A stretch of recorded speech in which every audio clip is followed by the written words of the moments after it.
Welcome to DBA clips. இன்றைக்கி ஒரு பாட்டியோட நேர்மைக்கு கிடைத்த பரிசுன்ற கதையை தான் பார்க்க போகிறோம். வாங்க வீடியோக்குள்ளே போகலாம். ஒரு ராஜா இருந்தார். அவர் தன்னோட நாட்டை நேர்மையாக சிறப்பாக ஆட்சி செய்தார்.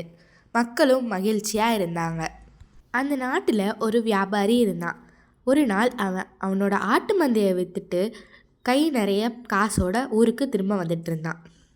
அப்படி வர வழியில் மனசு பூரா கற்பனை. இந்த பணத்தை விற்று நிறைய நிலம் வாங்கணும், நிறைய ஆடுகள் வாங்கி விற்கணும், அப்போ நான் பணக்காரனாக ஆயிடுவேன். கற்பனை பண்ணும்போது கவனம் தவறுவது இயல்புதானே. தன்னோட பணப்பையை தவற விட்டுட்டான். வீட்டுக்கு வந்த பிறகுதான் அவன் பணப்பை காணாமல் போயிடுச்சுன்னே அவனுக்கு தெரிய வந்தது. நினச்சி அவனுக்கு பைத்தியமே பிடிக்கிற மாதிரி ஆயிடுச்சு. அடுத்த நாளே ராஜா கிட்ட போனான். ராஜாவே, வர வழியில் நான் என்னோடய பணப்பையை தொலைச்சிட்டேன். அதை எடுத்தவங்க திரும்பி கொடுத்தாங்கன்னா அவங்களுக்கு நான் 40 காசு பரிசாக கொடுக்குறேன்.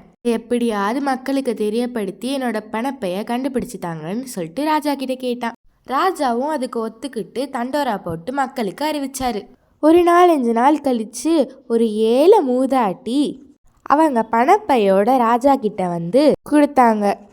நான் போகிற வழியில் இந்த பணப்பை கீழே கிடந்தது, அதை எடுத்துகிட்டு வந்து நான் உங்ககிட்ட கொடுத்துட்டேன் அப்படின்னு விவரத்தை சொன்னாங்க. ராஜா புரிஞ்சுக்கிட்டாரு. வியாபாரியை கூப்பிட்டு விட்டார். அவன் தன்னோட பணப்பையை வாங்கி அந்த பணத்தை எண்ணி பார்த்தான். போயும் இந்த வயசான பாட்டிக்கு நான் 40 காசு கொடுக்கணுமா அப்படின்னு யோசிச்சான். அப்போ அவனோட மனசில் தோணிருச்சு, அவனோட பணப்பையை இழக்கவும் அவன் விரும்பலை.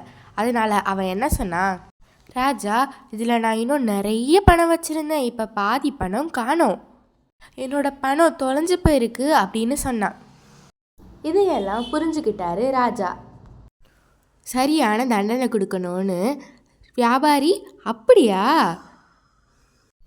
உன்னோட பையில் இன்னும் நிறைய காசு இருந்துச்சா, அப்போ இது உன்னோட பையா இருக்காது, இதை நான் வச்சுக்கிறேன், வேறு யாராவது வந்தால் கொடுக்குறேன், உன்னோட பணப்பை கிடச்சதும் நான் கூப்பிட்டு விடுறேன் அப்படின்னு சொன்னார் ராஜா. இப்போது ஏமாந்து போயிட்டான் வியாபாரி. அவன் செஞ்ச தப்புக்கு சரியான தண்டனை கிடச்சிருச்சு. ஐயோ, இப்படி இருக்கிறதே இழந்துட்டேனே அப்படின்னு சொல்லிட்டு வியாபாரி மனசுக்குள்ளே நினச்சிக்கிட்டு வீட்டுக்கு போயிட்டு இருந்தான். வியாபாரி போனதுக்கப்புறம் ராஜா அந்த பாட்டிக்கு அந்த பணப்பையை பரிசாக கொடுத்துட்டாரு.